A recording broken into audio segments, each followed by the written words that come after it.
Hello. Hello, I'm Mike Perry. I'm an artist. I'm here in Brooklyn, New York, in my studio in Crown Heights. It's very loud here, so just because I live in New York and I live on a very busy street. So there might be an ambulance or a giant truck or police officer or helicopter or an unknown amount of things popping this way. And I'm here on Design Milk, and I'm going to answer some very random questions. So I have these questions in my pocket. They are folded into funny squares, and I'm going to pull one out random and answer it. Let's see here. What's the one weird trick of animation? The one weird trick of animation. What would that be? For me, it would be to work with professional animators who are really good at animation, as opposed to me, who is like kind of a fake animation person. But I think the biggest rules are just get ready to do a lot of drawings and or make the minutia move. All right, next question. All right, I'm gonna try to get through all of them, even though they don't ask me to. Do you ever look at your work and say, that's too much, whether in terms of color, movement, subject matter? Is that a good thing or a bad thing? I'm a maximalist in general, so I don't really often look at my things and think to myself, that's too much. And if I did think to myself, that's too much, I usually just make something that's simple, which is something I do make on the occasion. But for the most part, no, I'm just, I'm into the maximalism, and it's something I love and celebrate. So is it good or bad? I don't know. It's up to you. You decide if it's good or bad. All right, let's see here. Is there a classic book you would like to make a definitive cover for? No, not really. I do any book cover. Just call me. Let's see here. What haven't you done creatively that you'd most like to?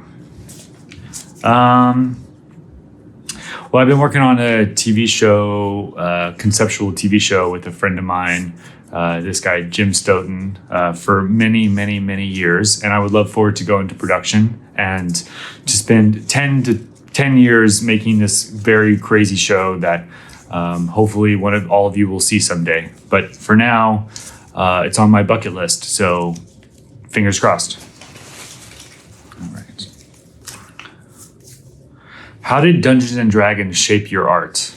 I started playing Dungeons and Dragons when I was in middle school, and it shaped my art in the most magical ways. I think the thing that it did the most for me was the idea of storytelling and using my imagination to visualize the world around me and go on these adventures. And so it was incredibly fun. Also, just a really nice bonding experience for other creative people to just use their imagination and explore. So I would recommend everyone get into a little Dungeons and Dragons if you are feeling like you want your brain to be more activated.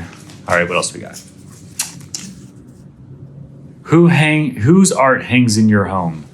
Oh man, so many people. I have quite a few of my grandfather's paintings, which are very special to me. I have a lot of pieces by this artist, Naomi Reese, who is a friend of mine and who I love dearly. I have this amazing piece by Monica Kim, which I love tremendously because it is amazing, but also it has the lyrics or the title of one of my favorite songs on it, Who Put the Lime in the Coconut, or Coconuts by Harry Nilsson.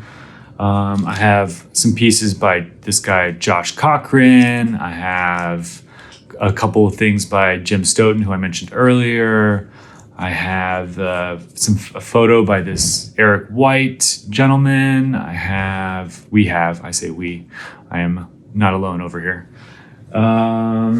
What else? My brain is falling empty, but all stuff that I'm really excited about. I have some fail pieces. We have, I don't know, all kinds of good stuff. I love collecting art. It's the best. Buying art is the most amazing thing you can do because it in a capitalist society, because it's a direct, especially if you buy direct from the artist, it is a direct to consumer I believe in what you do kind of statement that you can make, which I think is epic. How did you connect with Broad City? I met Abby at Art Basel in some year in the early 2000s.